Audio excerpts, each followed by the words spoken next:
তাহলে এবার আমি আপনাদেরকে 5টা জিনিস দেখাবো। দেখেন, সুরত দেখাই। দেখেন, মাদ্রাসা বলেন, কোরআন, নামাজ, এই 3টা হয়েছে তো? মাদ্রাসা, কোরআন, নামাজ। এবার তাহলে সামনের 2টা লেখেন, সামনের 2টা লেখেন। মাদ্রাসা, কোরআন, নামাজ, এই 3টা যদি ঠিক হয়ে যায় সমান সমান দিয়ে দেন, দুনিয়াতে হায়াতে তয়্যিবা, আখিরাতে জান্নাত। দুনিয়াতে কি, আখিরাতে কি? দেখেন, মাদ্রাসায় গিয়ে কোরআন ঠিক করে নামাজ সুন্দর করলে দুনিয়াতে হায়াতে তয়্যিবা, আখিরাতে জান্নাত। কয়টা পাইলেন? কি কি? সবাই বলেন। 2 নাম্বার, 3 নাম্বার, 4 নাম্বার হায়াতে তয়্যিবা, 5 নাম্বার জান্নাত। এবার আরেকটু ব্যাপক বলি, বলেন মাদ্রাসা, কোরআন, ঈমান। মনে থাকবো? মাদ্রাসা, কোরআন, ঈমান। এবার আমল, আমলের মধ্যে 1 নম্বর নামাজ, আমলের মধ্যে 1 নম্বর কি? এবার সামনে লিখে দেন দুনিয়াতে হায়াতে তয়্যিবা, আখিরাতে জান্নাত। এবার রাখেন উল্টা, 1 নম্বর কি বলছিলাম? এবার নাই। এবার 2 নম্বর বলেন, আছে না? নাই, নাই। মাদ্রাসা নাই, কোরআন, মাদ্রাসা দিলেন না, কোরআন।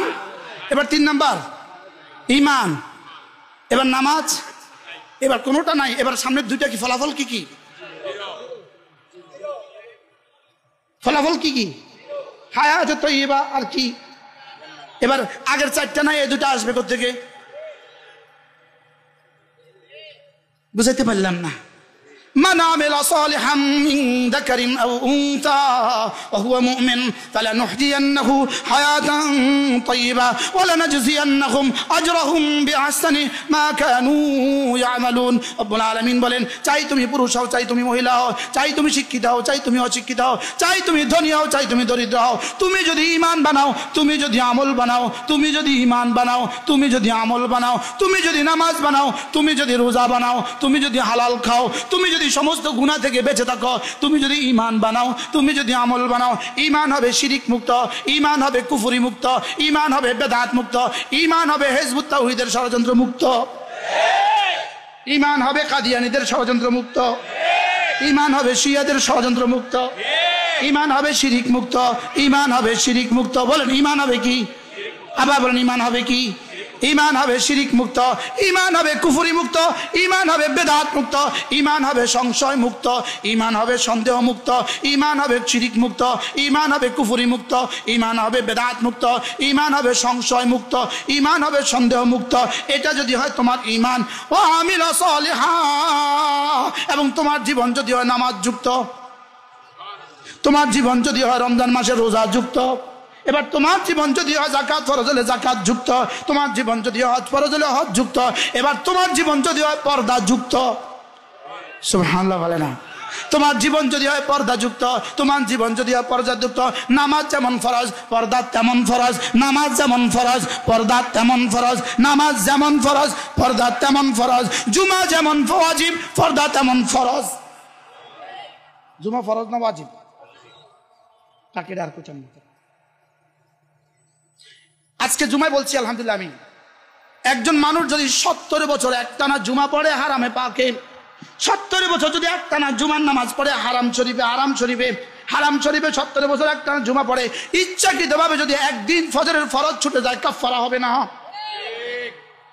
কি বলছি বুঝে নাই? জুমা কোথায়? কত বছর একটানা? এবার যদি ছুটে যায় 1 ওয়াক্ত ফরজ ইচ্ছাকৃত, কাফারা হবে না? হবে? কি বুঝলাম? দিন কি বুঝলাম? ওহ, উমরা যায়, তিনি উমরা যান, যাওয়ার পথে তিনি নামাজ পড়েন না। কি তোমার উমরা ধুয়ে পানি খেতো না? আরে কথা কয় না। তোমার উমরা ধুয়ে পানি খেতো না? এই উমরা ধুয়ে, এই উমরা দিয়ে কি করবে? ফেসবুকে একটা স্ট্যাটাস দিয়ে দিবে। কি বাইতুল্লাহকে সামনে একটা ছবি তুলে দিয়ে দিবেন, তিনি বাইতুল্লাহতে আছেন। আছে না নাই বলেন? তোমার এই উমরা দিয়ে কি হবে? বলে না কি হবে? আল্লাহ উম্মতে মুসলিমাকে হেফাজত করেন। মনে কষ্ট দিয়ে ফেলেছি।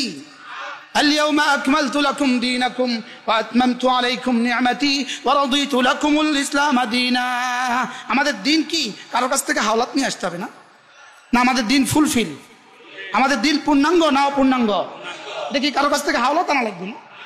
হ্যাঁ, আল্লাহ মেহেরবানি করে আমাদেরকে বুঝ দান করেন। তাহলে মাদ্রাসা ছাড়া কোরআন হবে না, মাদ্রাসা ছাড়া তেলাওয়াত হবে না, তেলাওয়াত ছাড়া ঈমান হবে না, ঈমান ছাড়া আমল হবে না। এই জন্য মাদ্রাসা ঈমান আমলের বুনিয়াদ হলো মাদ্রাসা, ঈমান আমলের বুনিয়াদ হলো মাদ্রাসা, ঈমান আমলের বুনিয়াদ হলো মাদ্রাসা। সমাজের শান্তির বুনিয়াদ মাদ্রাসা, সমাজের সুখের বুনিয়াদ মাদ্রাসা, সমাজের স্থিতিশীলতার বুনিয়াদ মাদ্রাসা, লাল সবুজের পতাকার স্থিতিশীলতার বুনিয়াদ মাদ্রাসা। ওলামায়ে উম্মত আমাদের রাখাল, ওলামায়ে উম্মত আমাদের রাখাল, আমাদের ঈমানের পাহারাদার, আমাদের ঈমানের পাহারাদার, আমাদের ইসলামের পাহারাদার, আমাদের কোরআনের পাহারাদার। পাহারাদার ছাড়া ছাগল যেমন, পাহারাদার ছাড়া ছাগল যেমন, ওলামায়ে উম্মত ছাড়া জাতি তেমন। এই জন্য ওলামায়ে উম্মত কেমন, ওলামায়ে উম্মত কেমন? ছানার জন্য দুধ যেমন, ছানার জন্য দুধ যেমন, ওলামায়ে উম্মত উম্মতের জন্য তেমন। দুধ ছাড়া যেমন ছানা কল্পনাও করা যায় না, ওলামায়ে উম্মত ছাড়া দিন কল্পনাও করা যায় না। ডাক্তার ছাড়া চিকিৎসা কল্পনাও করা যায় না, ইঞ্জিনিয়ার ছাড়া ভবন কল্পনাও করা যায় না, ডাক্তার ছাড়া চিকিৎসা কল্পনাও করা যায় না, ওলামায়ে উম্মত ছাড়া উম্মতের চিকিৎসার কল্পনাও করা যায় না। আল্লাহ, আমি কি বুঝাইতে পারছি?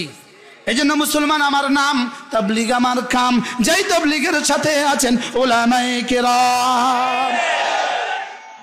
বলেন, মুসলমান আমার, তাবলীগ আমার। উলামায়ে কেরাম ছাড়া তাবলীগ কেমন? ইঞ্জিন ছাড়া গাড়ি যেমন, ইঞ্জিন ছাড়া গাড়ি যেমন। বলেন, ইঞ্জিন ছাড়া গাড়ি যেমন, উলামায়ে কেরাম ছাড়া তাবলীগ কি? ইঞ্জিন ছাড়া গাড়ি যেদিন বাড়িতে যাবে, উলামায়ে কেরাম ছাড়া তাবলীগের গাড়ি সেদিন জান্নাতে যাবে। কি উলামায়ে কেরাম ছাড়া তাবলীগ কবে গাড়িতে বাড়িতে যাবে? ইঞ্জিন ছাড়া যেদিন গাড়ি কি বুঝেন না? ইঞ্জিন ছাড়া গাড়ি যেদিন বাড়িতে যাবে, উলামায়ে কেরাম ছাড়া তাবলীগ সেদিন হেদায়েত পাবে। এই জন্য তাবলীগ আমার কাম, মুসলমান আমার নাম, তাবলীগ আমার কাম, যেই তাবলীগের সাথে আছেন উলামায়ে কেরাম। তাহলে এই উলামায়ে কেরাম তৈরি হয় কোত্থেকে? আবার বলেন, জোরসে বলেন, সবাই বলেন, মাদ্রাসা। আবার বলেন, জোরে বলেন, সবাই বলেন। বাতিল যদি এভাবে খাওয়াতে পারে, আমি হকটা এভাবে খাওয়াতে পারবো না কেন? দুনিয়ার সব মিথ্যে কথা স্লোগান দিয়া খাওয়ায়। কি বাস্তব না বাস্তব? দুনিয়ার সব মিথ্যে কথা আমাদেরকে কি দিয়া খাওয়ায়? আমাদেরকে গিলায়, স্লোগান দিয়া দিয়া, স্লোগান দিয়া দিয়া। পৃথিবীর যত বাতিল কথা আছে সব স্লোগান দিয়া গিলায়। গিলায় না, গিলায় না? বলেন, তা আমরা আমাদের হক কথাগুলো গিলাতে পারবো না কেন? এজন্য মেরে ভাইও, রুহের রু ঠিক করো।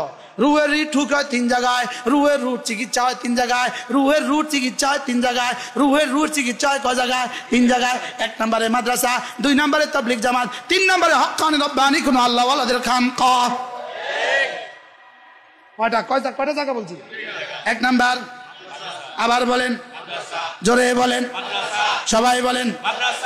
আল্লাহ তৌফিক। 2 নম্বরে তাবলীগ জামাত। 2 নম্বরে কি? কোন তাবলীগ? যেই তাবলীগের সাথে আছেন উলামায়ে কেরাম। 3 নম্বর কি? কোন হক্কানি রব্বানি আল্লাহ ওয়ালাদের খানকা, কোন হক্কানি রব্বানি আল্লাহ ওয়ালাদের সোহবত। মাঝে মাঝে মুফতি দালাওয়াত সাহেবের কাছে যাবেন, মাঝে মাঝে মুফতি মনসুর সাহেবের কাছে যাবেন, মাঝে মাঝে মাহমুদুল মনসুর সাহেবের কাছে যাবেন, মাঝে মাঝে ঢালখানাঘাট যাবেন। ইনশাআল্লাহ বলেন, ইনশাআল্লাহ। কোন না কোন আল্লাহ ওয়ালাকে মহব্বত করবেন, জীবন লাগায়া, জীবন দিয়া কোন না কোন আল্লাহ ওয়ালাকে মহব্বত করবেন, কোন না কোন আল্লাহ ওয়ালাকে মহব্বত করবেন। বলেন, কোন না কোন কি আল্লাহ ওয়ালাকে মহব্বত করব। আল্লাহ তৌফিক দান করেন, আল্লাহ আমাদেরকে কবুল ফরমান।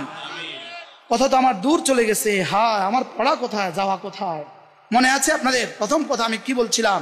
আল্লাহ আমাদেরকে বানিয়েছেন শুধুই তাকে ভালোবাসার জন্য। মনে আছে? তাহলে চোখে দেখে, চোখের কাজ দেখা, কানের কাজ শোনা, দিমাগের কাজ ভাবনা, জবানের কাজ বলা। জবানে যদি না বলে এটাকে বলে বুবা, চোখে যদি না দেখে এটাকে বলে অন্ধ, কানে যদি না শুনে এটাকে বলে বয়রা, দিলে যদি আল্লাহকে ভালো না বাসে এটাকে বলে মুশরিক, এটাকে বলে কাফের। এটাকে বলে কি? এটাকে বলে কি? তাহলে দিলের কাজ কি? আল্লাহকে ভালোবাসা। দিলের কাজ কি? এবার আল্লাহকে ভালোবাসার প্রথম প্রমাণ কি? আল্লাহকে ভালোবাসার প্রথম দলিল কি? আল্লাহকে ভালোবাসার প্রথম দলিল লা ইলাহা ইল্লাল্লাহ, লা ইলাহা ইল্লাল্লাহ, লা ইলাহা ইল্লাল্লাহ। এজন্য ওয়াল্লাযীনা আমানু আশাদ্দু হুব্বান লিল্লাহ, মুমিন কারা? আল্লাহকে সবচেয়ে বেশি ভালোবাসে যারা। মুমিন কারা? আল্লাহকে সবচেয়ে বেশি ভালোবাসে যারা।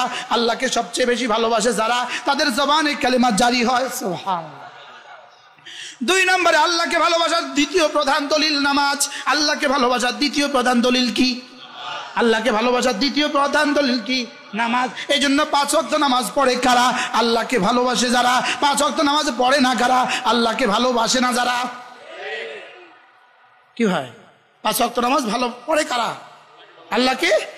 আল্লাহকে ভালোবাসে তারা। আজ থেকে 5 ওয়াক্ত পড়বো তো ইনশাআল্লাহ? বলেন ইনশাআল্লাহ, বলেন। আজ থেকে 5 ওয়াক্ত পড়বো তো ইনশাআল্লাহ? আল্লাহ তৌফিক দান করেন। আল্লাহ জীবনের শেষ নামাজটাও জামাতের সাথে পড়ার তৌফিক দান করেন।